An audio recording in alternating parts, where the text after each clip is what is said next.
Hello, this is Ron Paul with your weekly update for Monday, September 23rd. One unique aspect of my homeschool curriculum is that students can start and manage their own online business. Students will be responsible for deciding what products or services to offer, getting the business up and running, and marketing the business's products. Students and their families will get to keep the profits made from the business. Hopefully, participants in this program will develop a business that can either provide them with a full-time career or a way to supplement their income. Internet commerce is the most dynamic and rapidly growing sector of the American economy. Not surprisingly, the Internet is also relatively free of taxes and regulations, although many in Washington are working to change that.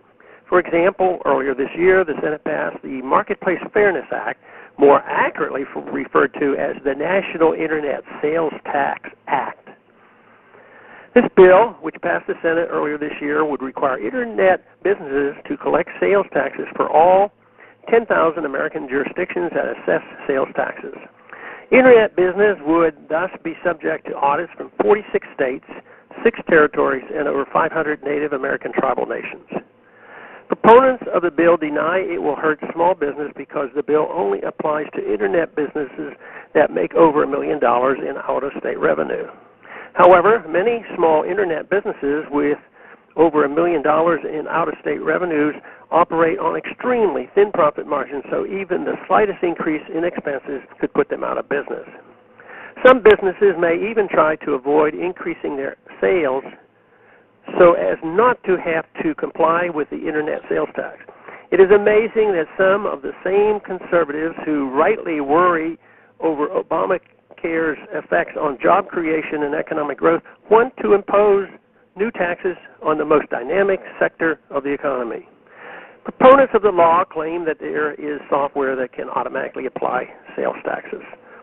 However, anyone who has ever dealt with business software knows that no program is foolproof. Any mistakes made by the software or even errors in installing it could result in a small business being subject to expensive and time-consuming audits.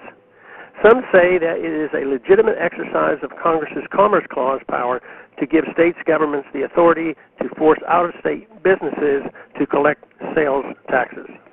But if that were the case, why shouldn't state governments be able to force you to pay sales taxes where you physically cross lines to make a purchase?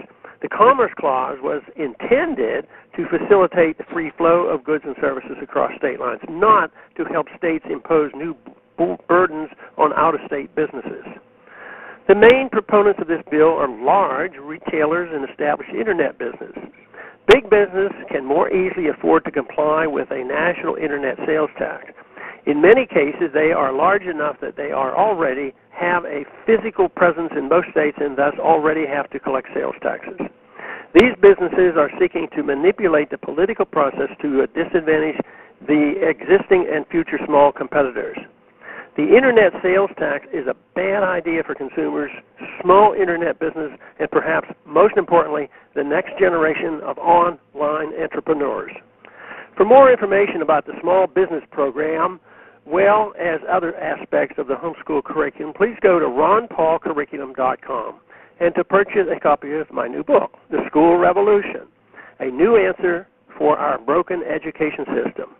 Please see your local bookstore or go to amazon.com. Thanks for calling this update. A new update is placed on this number, 888-322-1414 every Sunday.